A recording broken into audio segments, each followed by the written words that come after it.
Hello, my name is Lourdes Wong, and I am the current 1st District PTA Secretary. Thank you for attending this workshop on the role of the Secretary and Historian in PTA. By the end of this class, you should hopefully be able to identify the basic roles and responsibilities of a local PTA Secretary and Historian. You should also be able to understand what to include and what not to include in your minutes and know what to do with them afterwards. We'll also touch on your duties as an executive board member. To prepare for your new role, it's helpful to attend training and become familiar with the California State PTA Toolkit found on the capta.org website. You'll want to gather and review materials from your predecessor in order to better understand the scope of your new position. Materials should include minutes from past board and association meetings, PTA records, including things like your bylaws, membership lists, rosters, and correspondence, and of course, a procedure book. You'll also want to find out how your PTA prepares records for archive. The minutes are legal documents and must be kept as a permanent record of the association, so you'll want to know how your PTA stores them. We'll go over different methods a little later on. Before we go on, it's important to know what kind of secretary you are. Are you a recording secretary, a corresponding secretary, or both? Some bylaws have two positions, while others combine these two into one position. Check your own bylaws and standing rules for the specific description of the secretary at your PTA, and work with your president to make sure you are clear on their expectations of your responsibilities. This class is going to mainly deal with the job of the recording secretary. Some basic responsibilities of the secretary are to take minutes at all meetings, co-sign formal papers with the president, including payment authorization forms, resolutions, and formal letters, maintain and preserve PTA records to pass on at the end of the term, and handle PTA correspondence as requested by the president if there is no corresponding secretary.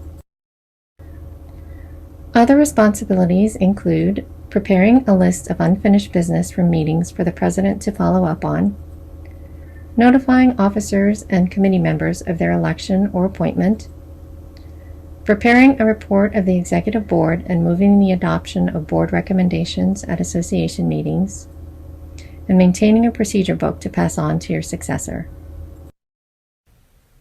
To help you perform your duties as secretary, it is suggested that you bring the following items to every meeting. Some people like to use a file box to keep everything organized, while others use a binder and their PTA bag. Use whatever works best for you. What you'll want to have with you are your bylaws and standing rules, because these are the documents that govern your unit and they include the number of members you need to make a quorum.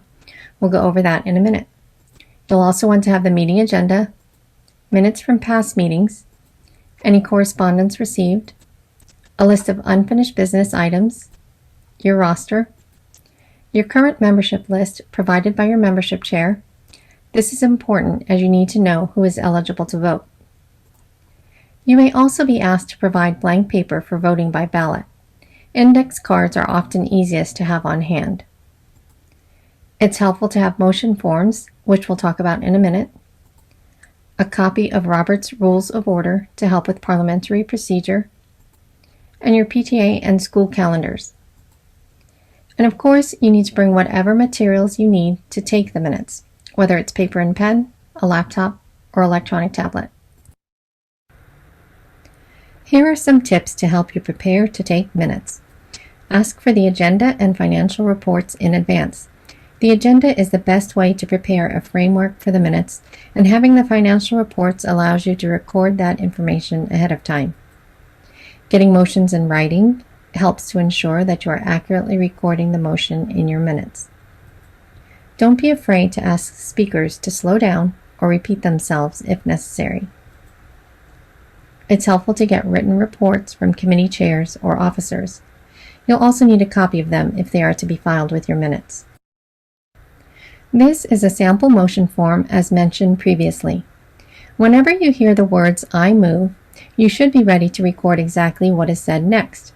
If you didn't get the exact wording, make sure to ask for clarification and read back what you wrote to make sure it is correct. A better way to handle motions is to use the sample motion form. You can also request that a motion maker email you their motions in advance. Having the motion in writing helps ensure that you have recorded the motion accurately. Feel free to develop your own form. So now that you have everything you need for your meetings, it's time to learn what to do at your meetings. As a secretary, it's your job to take attendance. Make sure you have some sort of sign-in sheet for all of your meetings. Verify that you have a quorum. A quorum is the minimum number of members needed to conduct business. If you don't have a quorum, you cannot vote on an item. You can, however, discuss items, but no action can be taken. To know your quorum number, you need to check your bylaws because each unit will have a different number. You also present the minutes for approval from your last meeting. Minutes are approved by like-type meetings. In other words, executive board members will approve the minutes of the last executive board meeting, and association members will approve the minutes from the last association meeting. For an association meeting, the secretary presents a board report and moves the adoption of board recommendations. Of course, you'll take the minutes of the meeting. If there's a vote, you'll help count the vote. And remember, you're also a voting member of the board, so although you're taking the minutes, you're still eligible to vote on any of the action. As the secretary, you are the custodian of the permanent legal and official documents of the organization. What goes in the minutes is vital to running your PTA. If there are no minutes, then it's like there was never a meeting because there's no proof about what decisions were made or what topics were discussed. As an example, banks need minutes to change check signers because they want to verify who is authorized by the organization to act in a fiscal manner.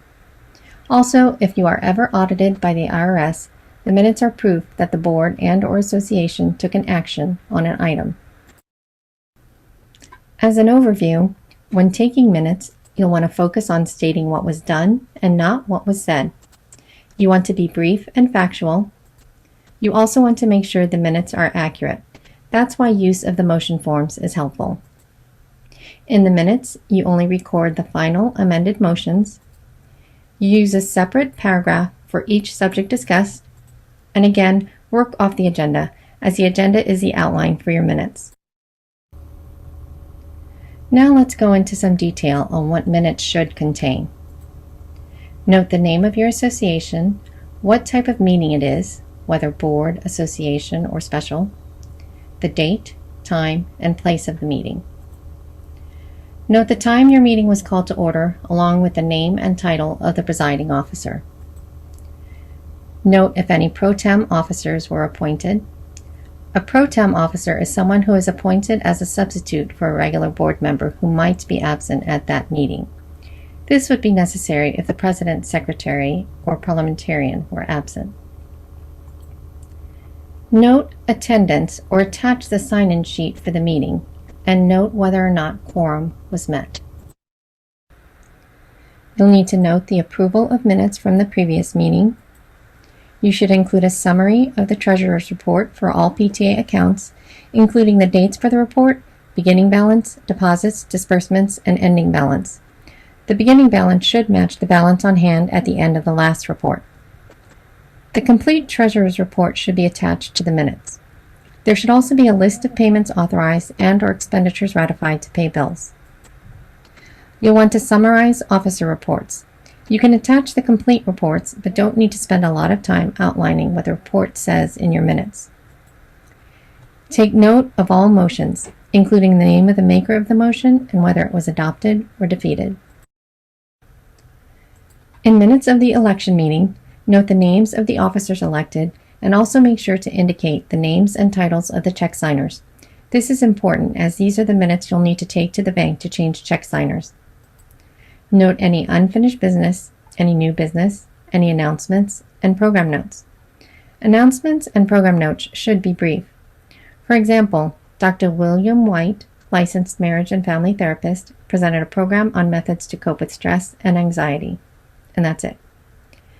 Make sure to include the time of adjournment of the meeting. And finally, once the minutes are approved, you're going to sign and date them. If a committee was appointed to approve the minutes, you'll also need to get their signatures. Now let's go over what should not be in the minutes. Things like opinions, judgmental phrases, or overly descriptive, flowery language do not belong in the minutes. Transcripts of the meeting or detailed reports and discussions should also be left out. There is no need to note any motions that are withdrawn, and you also do not need to note the name of the person who seconds a motion. So far, we have prepped for our meetings, we've attended our meetings, and we've taken our minutes. Now it's time to talk about what to do next. Make sure to collect any materials distributed at the meeting. You can either archive that information with your minutes, like reports and handouts, or destroy anything you don't need, like extra printed copies of minutes. Sign any authorizations for payment that have been approved. Clean up and complete the minutes soon after a meeting while everything is still fresh in your mind. Then send a draft copy of your completed minutes to the president to review before distributing them to the group that generated them for approval. There are several ways to share minutes with your members. For a smaller group, such as the executive board or an approval committee, you can email the minutes for review before the next meeting. For association meetings, you can prepare hard copies to post or hand out at the meeting. You can also publish minutes in a unit newsletter as long as it's for PTA members only. Obviously, this past year, we haven't met in person to hand out or post minutes, so we have shared minutes electronically, but only to members who have registered for our meetings. Because keep in mind, PTA minutes are produced only for members and are not for public distribution. So you have to be careful not to post them on any website, on social media, or in a newsletter in their entirety. Instead, only provide a summary of association meeting minutes that highlights the main actions taken at the meeting if you plan to post them online or in a school newsletter. Now let's go over approving minutes. Minutes are presented for approval at the next meeting of the group as a standard agenda item. This approval is recorded in two different places in the master copy of the minutes. In the minutes of the current meeting, you'll note that the previous meeting's minutes were approved as written or as corrected and list the corrections. In the minutes of the previous meeting, you'll write the word approved and the date after your signature and title. The president can also appoint a committee, ideally 3 people, to approve the minutes for a meeting. This helps to save time at the meeting. When using this method to approve minutes, committee members must be present for the entire meeting in order to read the minutes on behalf of members. Once they reviewed the minutes, they must sign and date their approval after the secretary's signature on the master copy of the minutes. Remember that only the group that created the minutes can approve or correct them. During review of the minutes, if an error is discovered, it must be corrected. There are 2 ways you can record the correction. The first way is to use a red ink pen to circle the incorrect word, then write in the margin the correction along with the date of the correction and your initials. The second way is to strike through the error and type the correction in red. Once you have your final, corrected, if needed, signed master copy of the minutes, then what do you do with them? As stated before, minutes are the legal permanent records of a PTA as a nonprofit organization and must be kept forever. At the end of the term, the master copy of the minutes and attachments from board and association meetings should be bound and passed on to your successor. You can either take it to an office supply store, or you may be able to do this at your school. Minutes can also be stored electronically, as long as they are secured in a manner in which they cannot be altered. In other words, they should be read-only and password protected. Some examples are Google Drive or Dropbox. The storage method chosen should be voted on by your board and association. Make sure that you record the password in your procedure book or somewhere that your successor will be able to find it. Very quickly, I'm going to go over the supporting documents that should be included in your bound minutes book. Other than your minutes, of course, you should include attendance lists for meetings, treasurer's reports and lists of expenditures approved or ratified, membership numbers each month, the budget in the month it's adopted, the PTA calendar in the month it's adopted, and a copy of the tax returns in the month that they're presented as filed. You also want to include the audits in the months they're presented, the annual historian report, the annual financial report, any signed contracts, any fiduciary agreements, any correspondence received by the association or the board, and any handouts distributed at the meeting. Earlier I mentioned corresponding secretaries. Since some of you might be a secretary with the combined duties of both the corresponding and recording secretaries, I wanted to touch on their responsibilities. They generally send out meeting notices to the board and association, read any mail received into the minutes, write authorized letters, and file letters and mail received.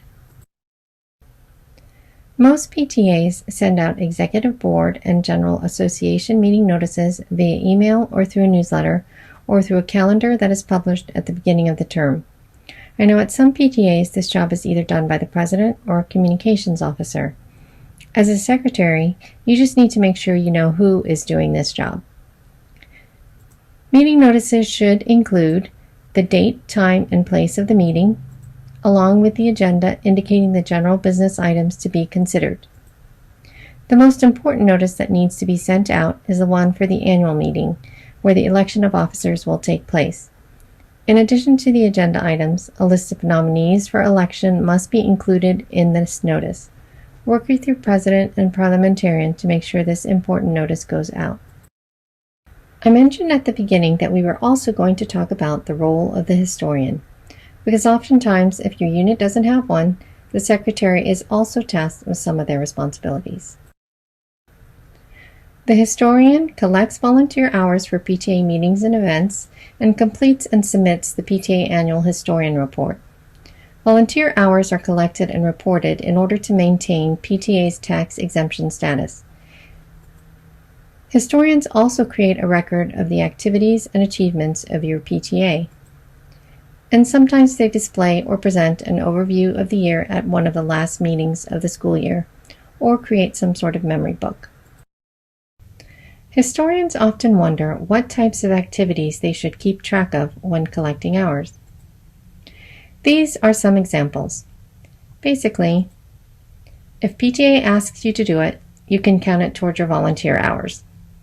You should start to collect and tally all of your members' hours from the beginning of the year by using some sort of sign-in or tally sheet at your meetings and events. You can find an example of a volunteer tally sheet on both our website, pta1.org, and on CAPTA's website at capta.org. I won't go over them here, but this slide shows a list of ways to showcase your PTA history. The last thing we said we would cover in this workshop were duties as an executive board member.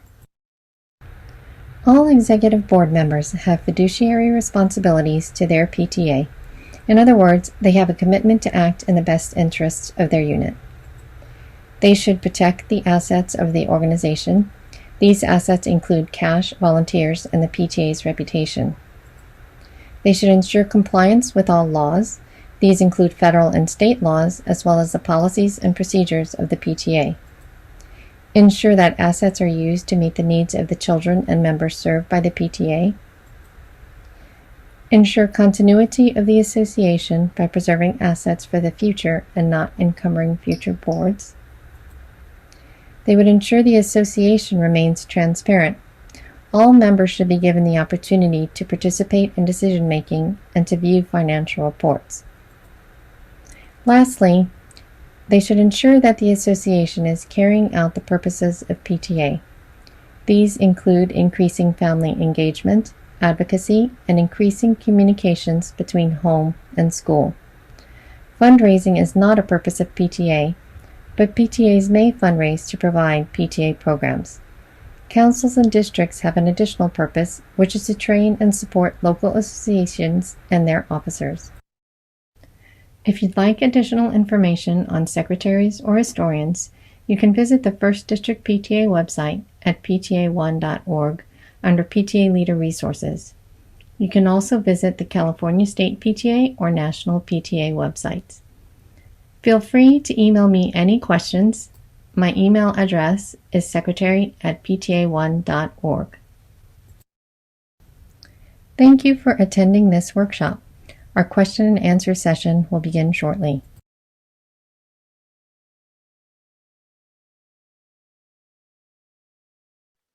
Wonderful. Let me start my video. Thank you for your patience and listening to my video. I had a lot of fun sort of learning how to use recordings in PowerPoint. Uh, so I apologize for the changes in audio as you went through. If you notice the different changes in the audio, but what we are going to do is Jennifer is here as my assistant. I mentioned earlier to those of you who weren't yet here, she is our incoming Vice President of District Events. So thank you so much to Jennifer for helping me out today. And what we are going to do with the questions and answers is have Jennifer go through the questions in the chat, and then I will go ahead and answer them. So let me go real quick to make sure I can see where the beginning was. Go ahead, Jennifer. Okay, so I lost power, of course, today of all days. Oh. And so I just joined back up on my iPad. So I'm trying to get back to the chat. Sorry, all. No problem. And we don't even have power on yet. So, but at least the iPad was charged. I was very nervous about doing all of this morning, and I am grateful that so far I haven't had any technical glitches. Although I did with the Zoom. I am using First District PTA Zoom, so preferences were not set like I have them on my personal Zoom. So I did have to work with that, and I did realize that whenever I was trying to find something on my laptop, I kept on messing with my screen share. So I apologize for the times that blipped, my presentation went away. All right, so I think I can start. I believe the first question I saw was from Angela Uria. Thank you. And it was about explaining the board report some more. And so the board report is not something that is necessarily used by all PTAs. It is something that is recommended because it does help save some time at your association meetings. And it does make sure that you approve anything at your association that you approved at your executive board. Things that need to be ratified. So for example, if you discuss, let me go back. So the board report it would be a summary of things that you discussed at your executive board. And it would also include any board recommendations that need ratification by the association. So types of things like that are going to be your motions to adjust the budget if necessary, motions to add a budget line item. A lot of things are going to be budget related that you discuss at your executive board. But like I said, sometimes at your meetings, I know at council, the secretary didn't necessarily do all of the board recommendations. It might have happened it might happen at your meetings. The treasurer might bring up motions that need ratification by the association, or something your VP of programs might go ahead and bring up their motion to approve a fundraiser or a program that they are planning to have. So it's not absolutely required, but it is recommended, and it is helpful to make sure that you don't forget any of the appropriate motions that need ratification by your association. Does that, did that answer your question, Angela? Yes, it did. I did just add another question. I think it's related. Do the board minutes, and forgive me if it was in the presentation, but do board minutes get shared with the association? No. Okay. Executive board minutes are only for your executive board.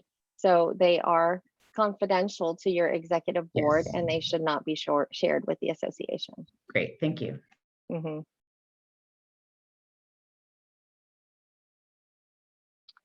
Let me see. In the list, so the next question I see is, in the list, is a list of unfinished business a footnote in the minutes or a separate list? Do these type of lists need to be included in the secretary book?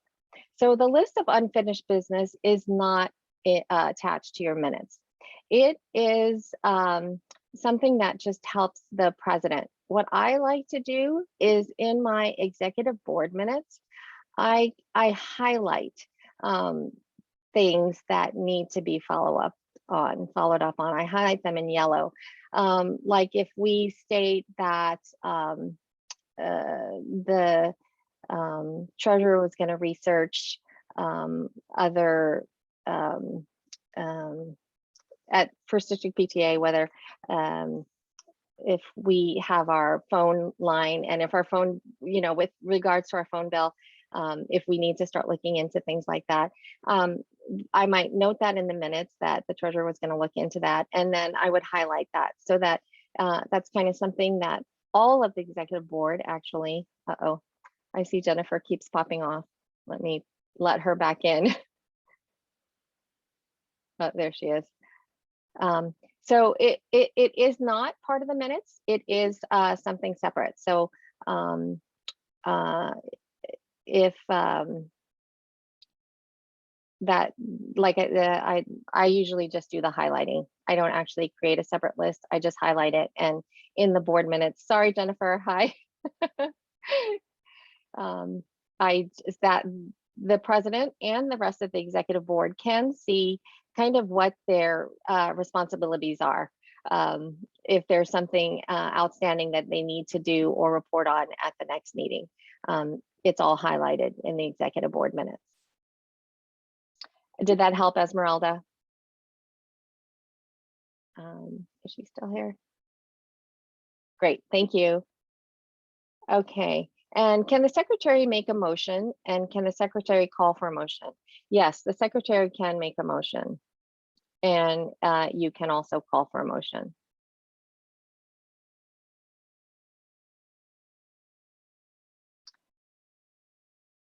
Are payment authorizations supposed to be attached to the minutes too? Payment authorizations, the actual payment authorization forms, are not part of the minute book. They are part of the treasurer's book. What you do need to sign payment authorizations, and the date that you put on your payment authorizations is going to be the date they're approved by the association. So once those payment authorizations are approved by association, then you can sign them and date them.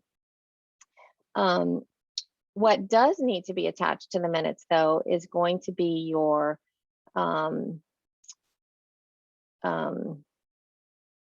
list of expenditures. Usually the treasurer provides for meetings a treasurer's report and a list of payments authorized, expenditures that need to be ratified. And that is a separate list. And so that is what I attach to my minutes, and as part of the supporting documentation.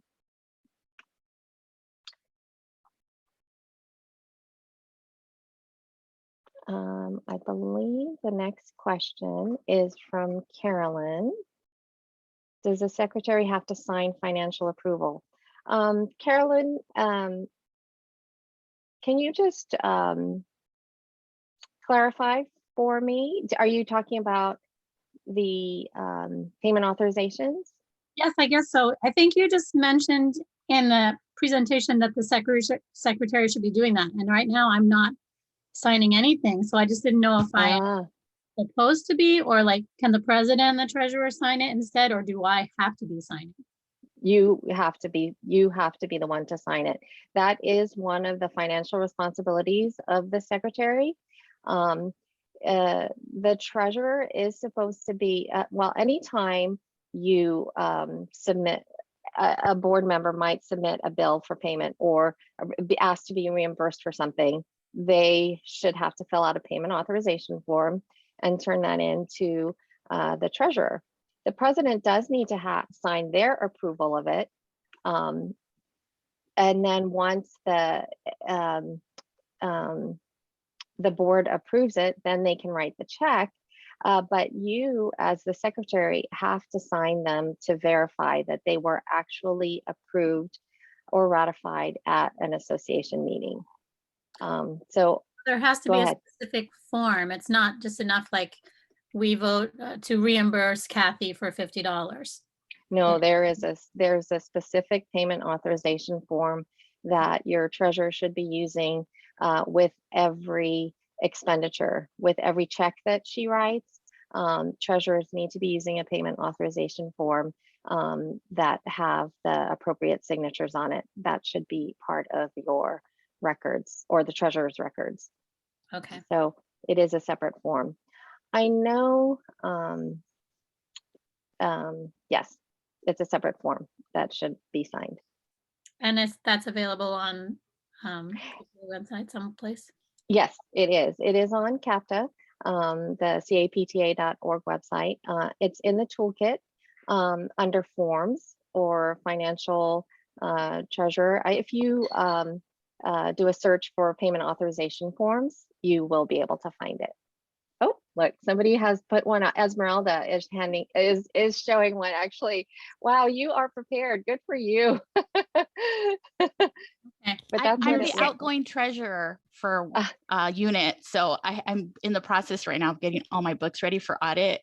So Yes. I was like, she doesn't know what it looks like. Like, oh no. I know. So yeah, so in the bottom there's a section down here. Sorry, I don't have it on my, I'm sure I have it downloaded on mine, but there's a section I here where it says highlight?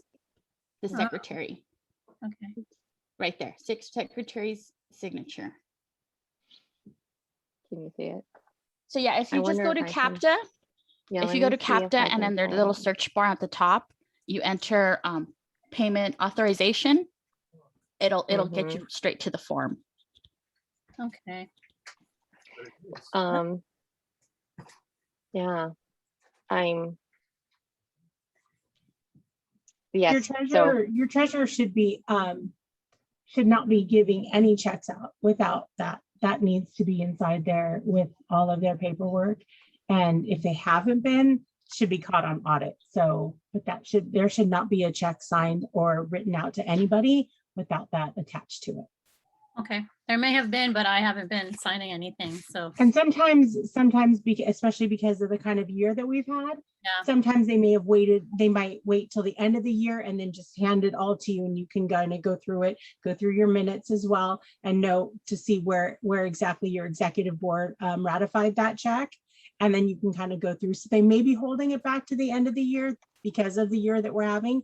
But typically on a normal year, you should be getting those every single time you guys have a meeting together. Okay. yes. That Jennifer is correct. I have oftentimes signed them at the end, not necessarily at the end of the year, but at the next meeting. And like she said, with the not actually meeting in person, it doesn't happen at every meeting, but I have had it does need to be signed before your audit. When the treasurer puts their books together, like Esmeralda was doing, and preparing all her paperwork, that is one of the things that she is going to have to get a secretary signature for. Okay. I've only been secretary this year on a Zoom, so maybe things are. Oh gosh. I hear you. You're welcome.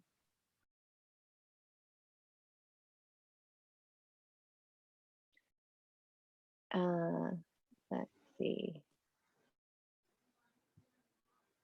Okay, so The next question I see is if our association approves electronic storage, we don't need to bind a paper copy. That is correct. California State PTA is saying that you are allowed to only use electronic storage for your retention purposes.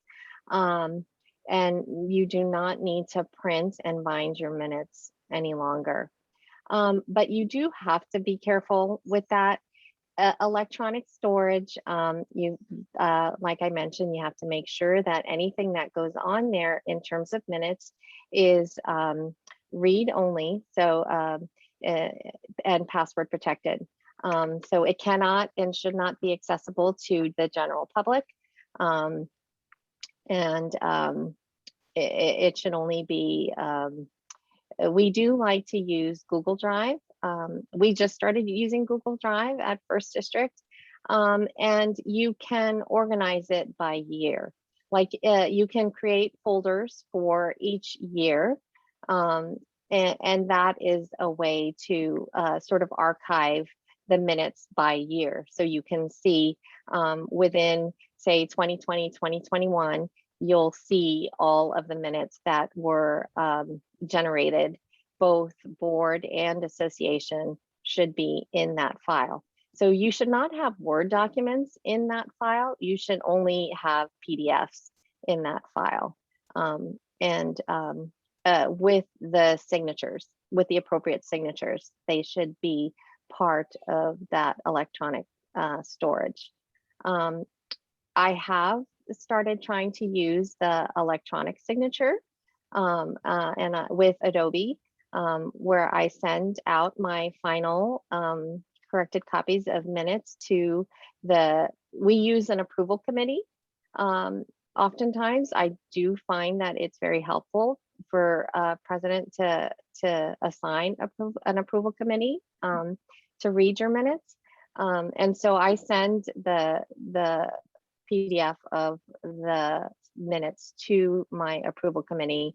They electronically sign them, but they can't be a script font, like typed in. It has to be an actual signature, it has to look like the signature. So if they print it out, that would be another way. If they have to print it and send it back, I think they still recommend wet signatures, but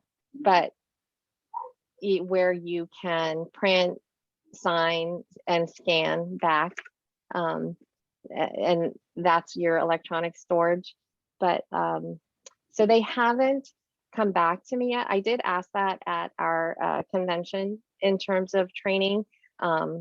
Preference is a wet signature, but I believe they did say electronic, is a way that can be done. So there's no official policy on not, as long as it's an actual signature and not a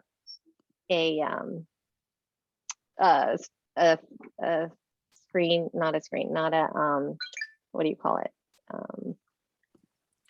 May I ask about the actual signature? This is crazy, Michaela Block. So when you say actual signature, it's like, because I'm a speech pathologist and we've survived on Adobe Sign through the IEPs this whole year. Oh dear God. Wow. But I know, so I'm good at that. But so then, I have my signature logged in. It's my signature, but it's not like you said, the wet ink or something. Right. Mm-hmm. And that's allowed. Yes. That's an official signature, even though it's not the pen. Yes. Okay. It is. Mm-hmm. Awesome. Yes. As long as it's your signature. Yes. Mm-hmm. And I have the same. I have the same. I have my picture of my signature. A okay. PNG, Yeah. Yeah. a PNG that I have in Adobe, and that is the signature that I drop into my minutes when I sign them. And you gave me, or me, it's all about me, but you gave us your email because, know this face, because I'm a little excited and mostly terrified right now, but you will be great. Yes, I do. That is my email, secretary@pta1.org. Um, Okay. so I hope the presentation helped to, Yes. and in the Google Drive of the presentation handouts, Mhm. there is a secretary handbook. And if you look at the secretary handbook, that has a lot more detailed information as well. That should help you. It has individual, here, I will pull it up just because I think it's helpful. If I share my screen real quick. And see if I can do this. And I think I'm screen sharing, hopefully. And so in the link, you'll see all of the presentation materials, and the secretary handbook does have some additional details that have there's a sample summary of minutes. There is a sample minutes, a set of minutes. I also, in that Google Drive, the sample minutes are as a Word document, so as well as a PDF, so you can use that as a template if you need it. It's you'll have to modify it according to your agenda, because mine are different for First District because we have them. I have them by officer, exactly how the agenda is. Those are my topics, is that's how I put my minutes together, is by the agenda. But This is so you do have beautiful. that. Great. Thank you. Hallelujah. And then types of motions and statements that you'll hear, and how to record them. There's the sample motion form, how people make motions, stop bylaws, documents. Did I scooch by it? I did. So I think I had a list of motions, I hope. Making a motion, here they are. So I did have examples of motions in here. And I think I had example, here we are, of how to record the motions. Okay, so hopefully that will help you. Motions are recorded in the past tense. Okay, I will stop sharing. Great. I think, did somebody raise a hand? Esmeralda. Okay. It's me again. I have a question. Because I've found this situation in the past in regards to the not having to record the person who seconds a motion. I know that there's some, I believe our district fiduciary agreement, when we pay out, for example, we pay out for field trips. So we cut the check out to the school district. The agreement that I've seen that I've had to process as a treasurer is it actually asks who seconded the motion. Ask for a specific, yeah.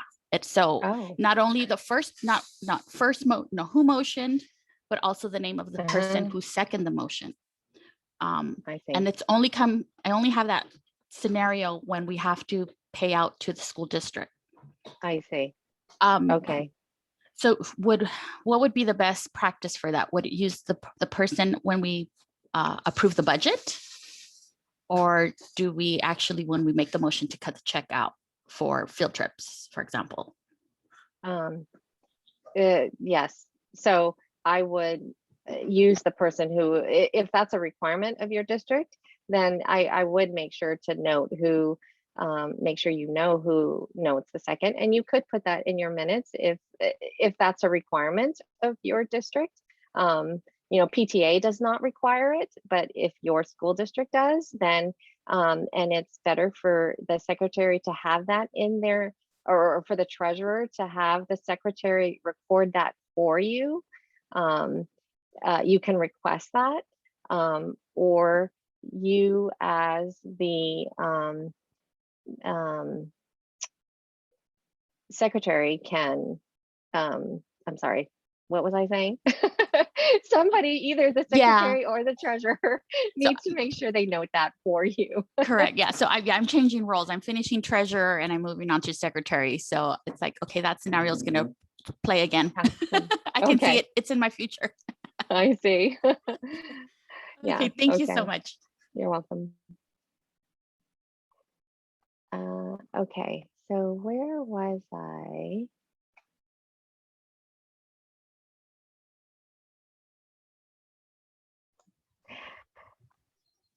I think we're at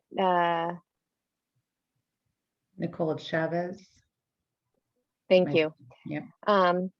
So who, it's not a silly question, might be a silly question, but who plans the agenda items? As in, what is planned to be discussed at each meeting? So for that question first, typically the president puts together the agenda. The president is the one who will reach out to their executive board members and ask whether or not they have something that needs to go on to the agenda.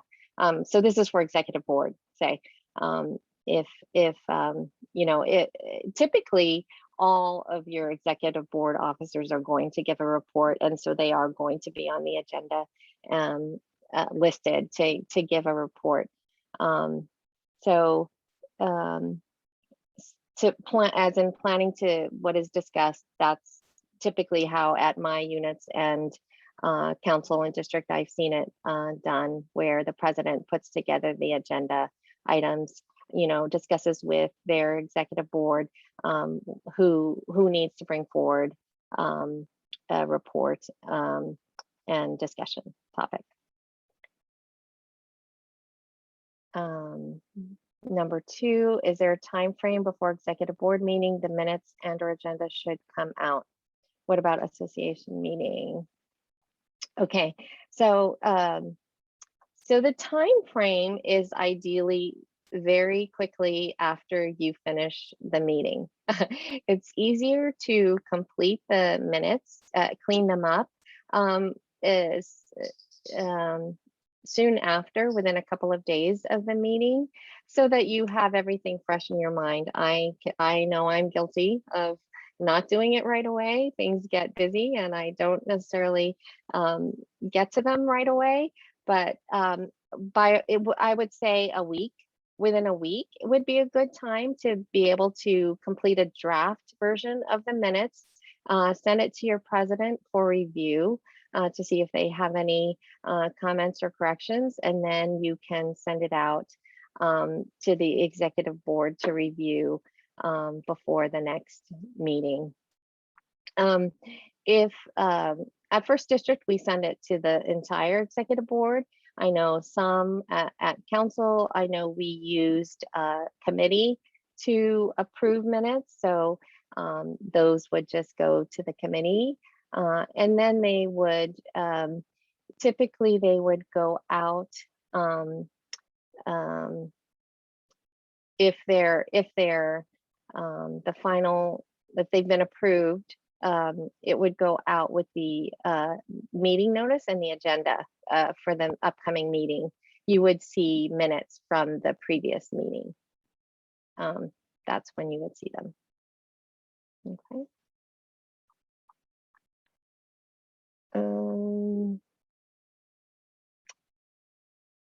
So next.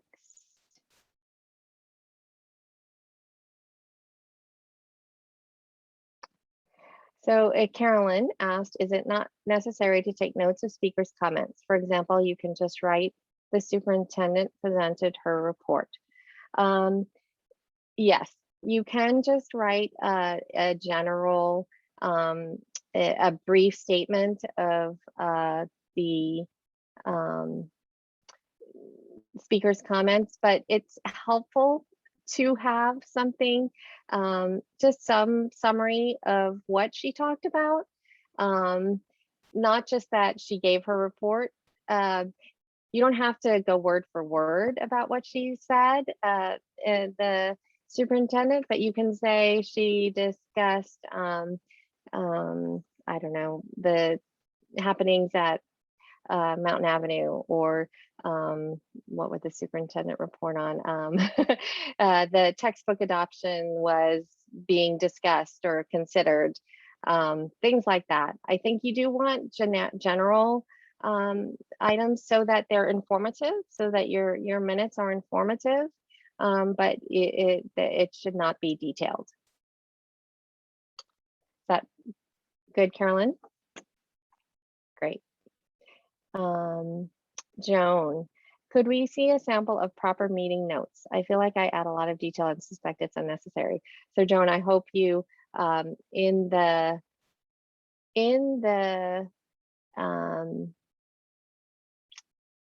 that list of, in the Google Drive, there's that sample minutes. So hopefully that's helpful. If you need something more detailed, let me know. And I will try and get something to you so that you have a little bit more descriptive. I do have to say, I am also guilty of writing too much.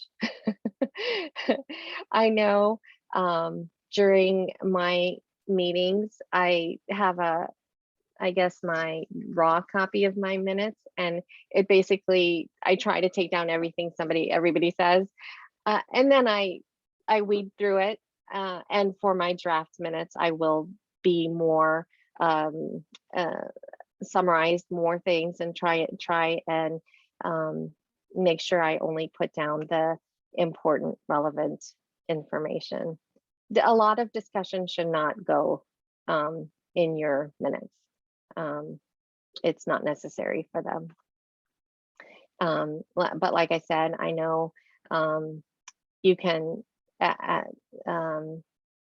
some like to say that you want them to be reflective of the meeting, so to have some information.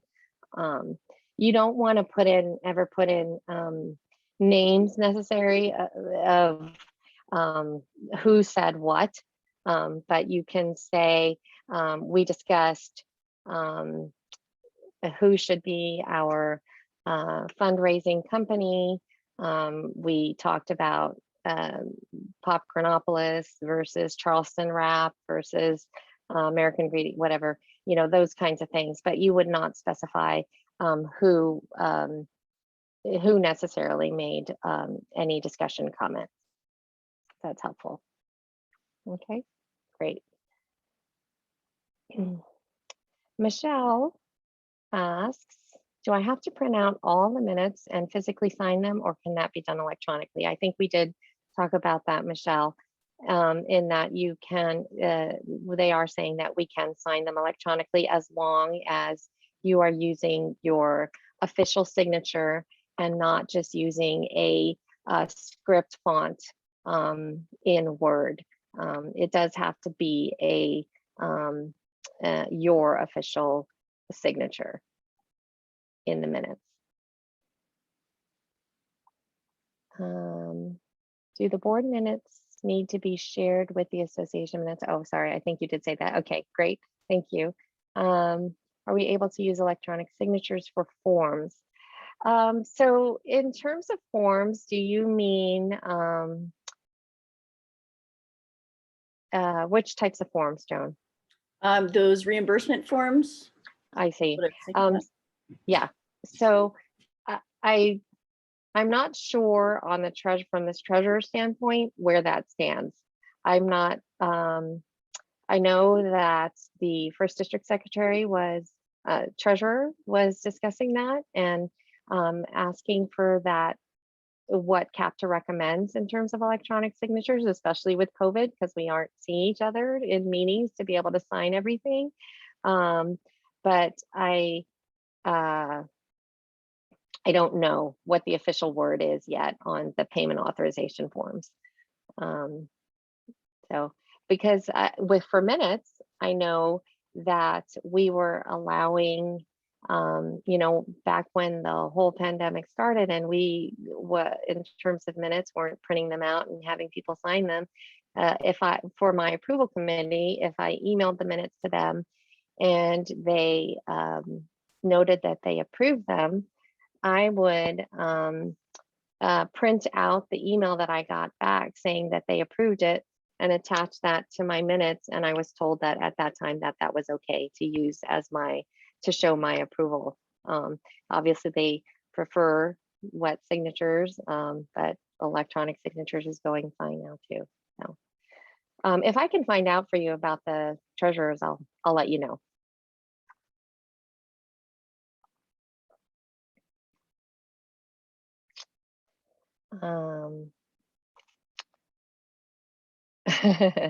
So Michelle says, I don't know how to pronounce this, Luddite, and scared of the idea of electronic storage. May I still print and bind? Absolutely.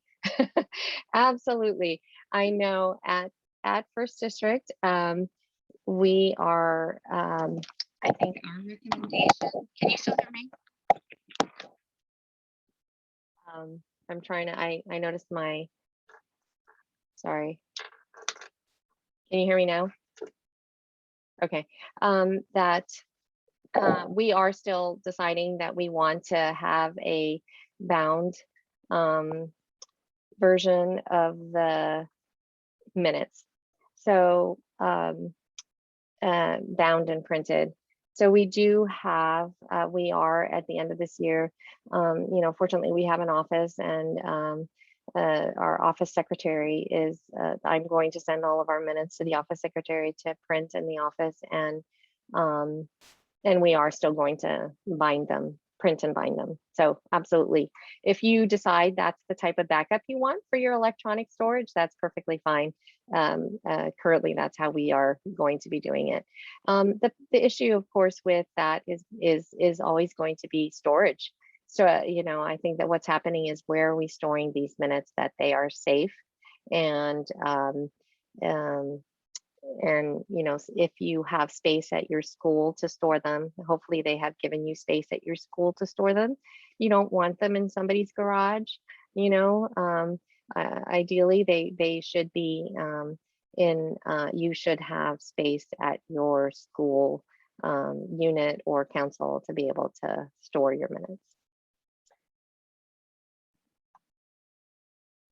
How long do we keep our permanent records? Forever.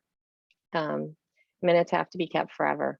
So you cannot, that is not, on CAPTA, there is a retention schedule, and it shows you what types of things have to be,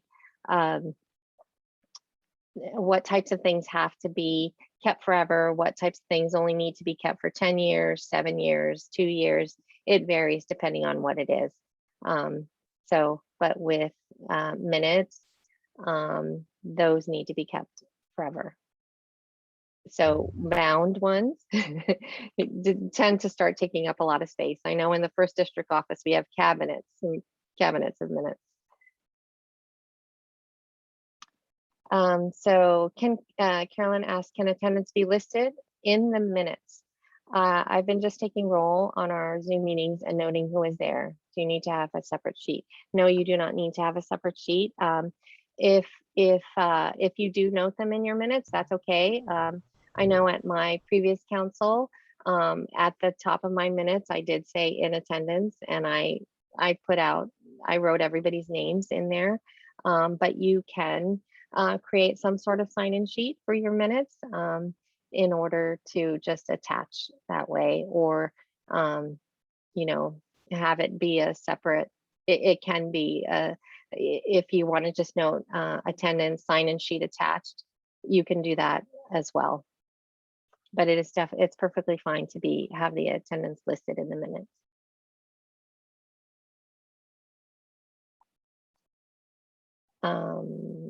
Esmeralda, does the approval committee stay the same for the entire year, or does it need to rotate for each meeting? I believe you can have an approval committee that you, at least at the executive board, I know at my council, we did have a set approval committee of 3 people at the beginning. But for each meeting, you would note, well, you need to make sure that they are there at that meeting. And if they are not there, then you do need to change who that person, who those people are going to be for that meeting. At district, we do ask for volunteers at the beginning of each meeting to be the approval committee. That is part of our meeting where we ask for our approval committee, and we don't have it assigned for the whole year. Angela, did you have a question regarding Yeah, I that? was just because I was also thinking about, because I had gotten misinformation, I guess, a few years ago that minutes, this is about approving minutes, right? What you're talking about? I believe so, right, Esmeralda? Yes. And I guess I had gotten some Correct. information that we don't need to really present or approve minutes at meetings. I don't know where that came from. Oh, to present them, like read them at the beginning of the meeting. It isn't, it's an agenda item. Like, if you don't use an approval committee at the very beginning of the meeting, once it's called to order, and you know, typically the secretary is right at the beginning of the meeting. Yeah. And they are sometimes read, you know, where you distribute them to whoever is there, and they read the minutes at the beginning of the meeting, and the president will ask, has everyone had a chance to review the minutes? And does anybody have any corrections that they'd like to bring forward? The president will ask. And then if no one has any corrections, the president will say, well, the minutes stand as written. And that's what the secretary will note in the previous meetings minutes were approved as written. Okay, so if you have this approval committee, then you don't need to do that? Is that the Correct. I Yes. see now. Okay, thank you. Yes. If you have the approval committee, they go to the minutes, get sent to your approval committee. They are the ones that are responsible for reading them for the group, right? They so you don't need to present them per se at the beginning of the meeting. You do have to say, you have to note what the disposition of the minutes was. So you'll have to say, the minutes of our May 10th executive board meeting were approved as written, and that gets written in the minutes of the current meeting. Approved, but you would say that they were approved by committee as written or as corrected. Okay.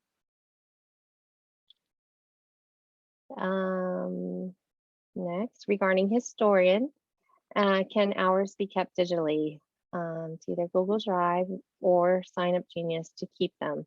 So hours can be kept however it's easiest for you. Yes, so they definitely can be kept digitally. The tally sheet is one way that's helpful. Say at executive board meetings, it's helpful to do it monthly though. You don't want to go all year long and then suddenly at the end of the year try and have to put it together and figure out how many hours were used or volunteered. So for the historian, it's helpful oftentimes to pass around a tally sheet for at each of your executive board meetings. Usually executive board meetings are monthly, so you can keep track of those particular volunteer hours. But Sign Up Genius for your events, that is helpful if you have that as a record. Your whoever your events chairs are can help you keep track of volunteer hours. You could ask for them from them. So yes, at First District, we have to collect the volunteer hours for all of our units and councils. So we collect the historian reports from all of them. And I have a massive spreadsheet that I just have all of the units and councils listed, and I put in there how many hours that they have reported to me and use the spreadsheet to add them up. And it's a lot easier that way to use an Excel spreadsheet, some sort of spreadsheet.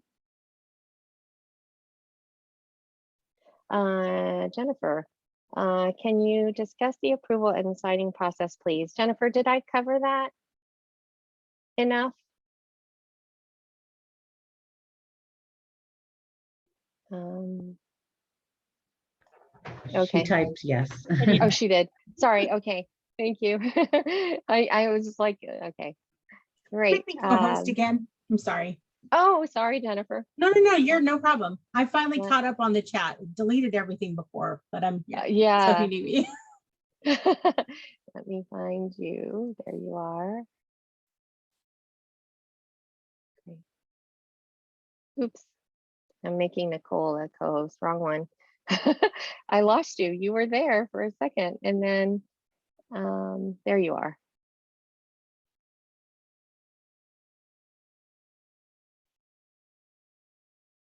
Okay, great. Okay. So in the sample, there are things underlined. Should things that are adopted be underlined? So that is, there's no hard and fast rule regarding that. I like to italicize and underline and bold certain like the motions, because those are the important actions that are done at the meeting. And so I find that that helps to sort of make your motions stand out so that they are more visible. But there's no hard and fast rule regarding the necessity to underline them. You just have to note that they were adopted or defeated. That's just personal preference. Let's see, Esmeralda, are we allowed to use a recording device? Is there a procedure for that? I don't believe you are. I know there's something about that. Because you do have to, if you do it, you have to make sure everybody knows and is in agreement that it is going to be recorded, that your meeting is going to be recorded. But I don't think it's recommended necessarily to record your meetings. I'm trying to see where, I think they're I found it on page 6. Oh, there it is. Yes, I was just gonna say, because thank you. Yeah. Amy Cam was our previous secretary for First District, and I utilized her handbook and modified it. And so she says it is illegal to record meetings without express written permission from every person in attendance, and it is not recommended. So it does record. It does prohibit recording of private meetings without the consent of all participating. So the best practice is to ask people to slow down if they are, if people are going too quickly and you can't keep up. You can definitely make sure that you ask for a pause and say, hang on a second, I need a minute to catch up. And because it is one of the most important things is that your minutes are accurate. So definitely make sure to ask for the president to help you with that if need be. And also make sure that they come from you. I've heard in sitting in on a lot of meetings this past year is that, somebody will say, oh, wait, I didn't get that. And your president will say, oh, I have those numbers for you. I'll get them to you later. Make sure it comes from you. Make sure it's everything that you hear is what's written down, because it's really important. And also remember that these, especially executive board meetings, are closed meetings. Anything that is discussed within that meeting is only to be discussed within those people. Nothing should be discussed outside of those meetings. Sorry, thank you. No, that is very important. I definitely, thank you so much for bringing that up, because there are things discussed in your executive board that don't need to be shared with the association. So yes, those only are shared within the executive board. So is it required to say the pledge at every meeting? It is not required to say the pledge at every meeting.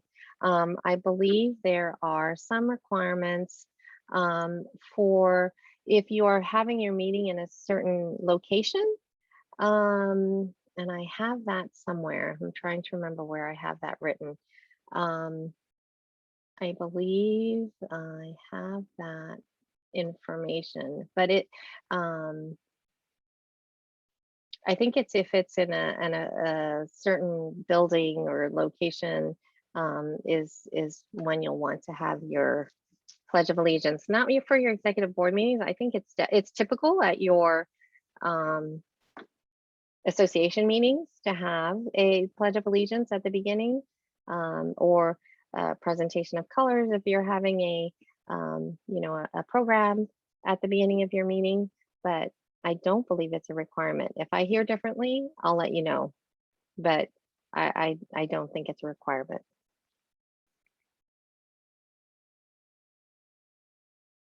Lauren, we asked for 3 volunteers to be on the committee to approve minutes at each meeting rather than having the same 3 people. Okay, sorry. Once 3 people have volunteered, does a motion need to be made to appoint them to the committee for that meeting? Or do I just need to record the names of the 3 people and state that they volunteered to be on the committee? I've seen it done both ways. It doesn't hurt to have a motion to appoint the 3 people to be on the committee for approval, but you don't necessarily need to have a motion to appoint them. You can just note that the 3 people volunteered to be the approval committee.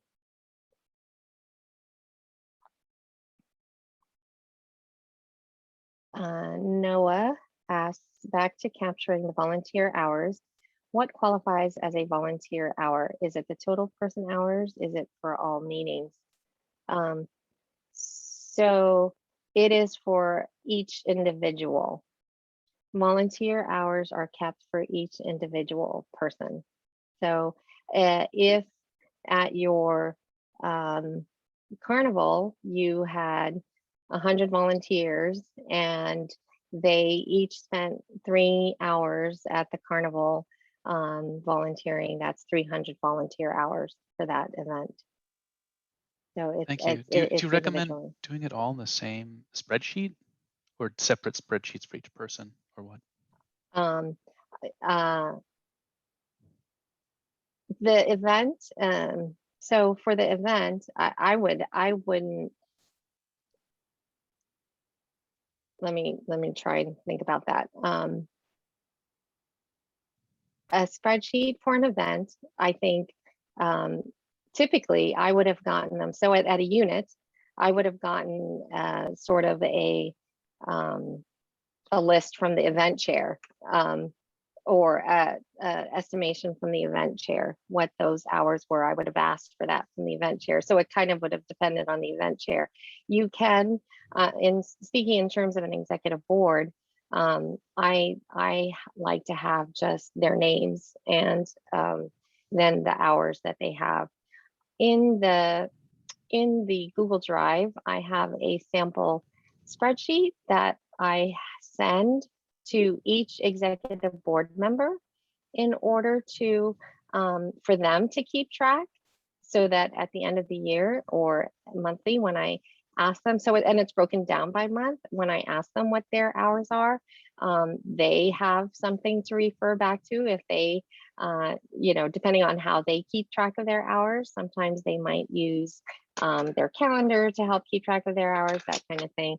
So it's personal preference, I think, in terms of how you do that. I think if you do it. I lost you.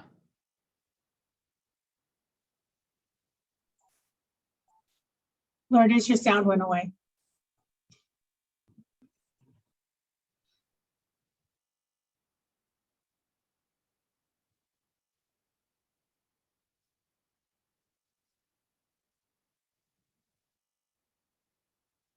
Nothing yet. Individual names. Did that help?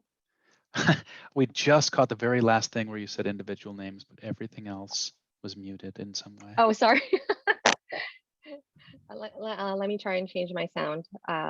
because my headphones part of are dying. Yeah, part of the question is really related to why is this important? What is it going to be needed for later?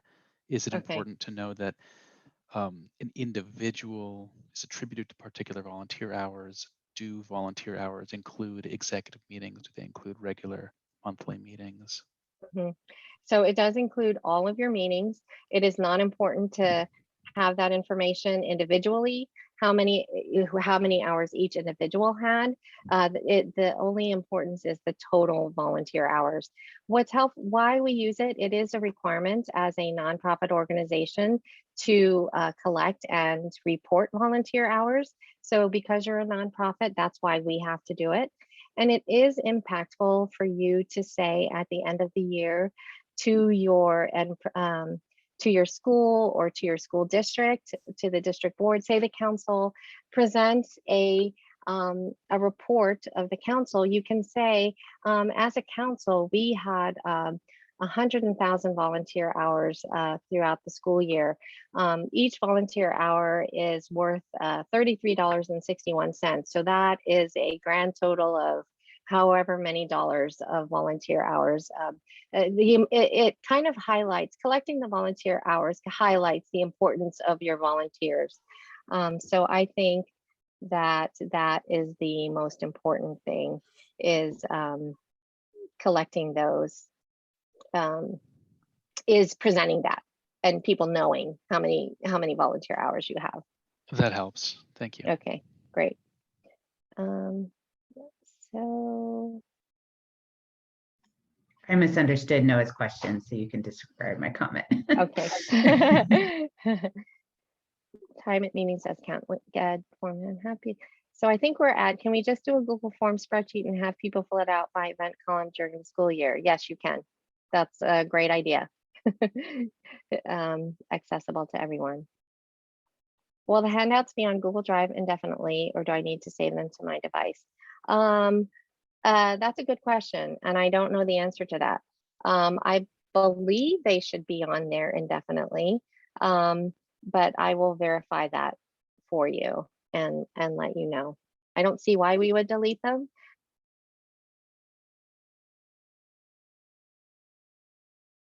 Oh. We lost your audio again, Lourdes. Okay, can you hear me now? Great, thank you. It is my headphones. Okay. Does the president need to present a motion to approve the recording in minutes of the sub when the secretary is not able to attend the meeting? Yes.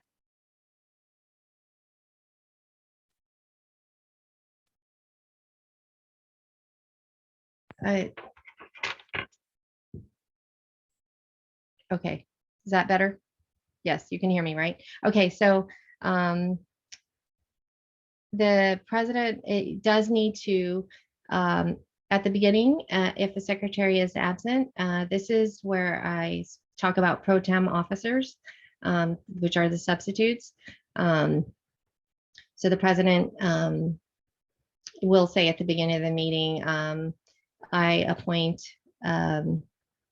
Jennifer Salas to be the secretary for this meeting.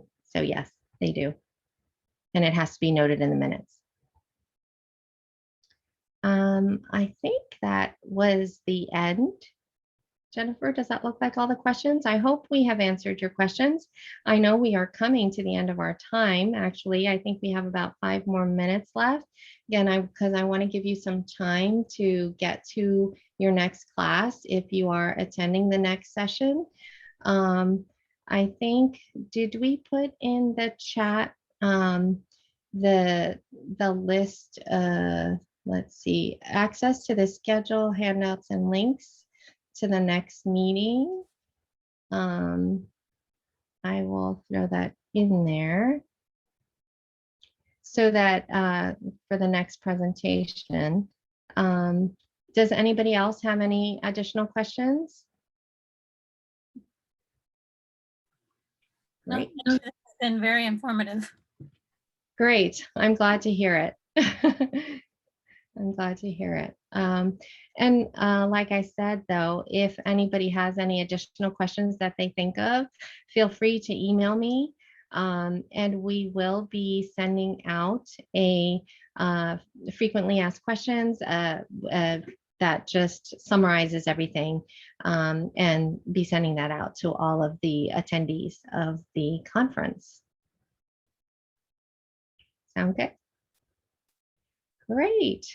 I have just one more thing. I did reach out to Amy, and the drive will not be available for an extended period of time. So I would go ahead and go on, download all the forms and information that you need and save them to your desktop. I don't know how long, but probably a good week or two, it'll be on there just in case you need it. Thank you, Jennifer. You're welcome.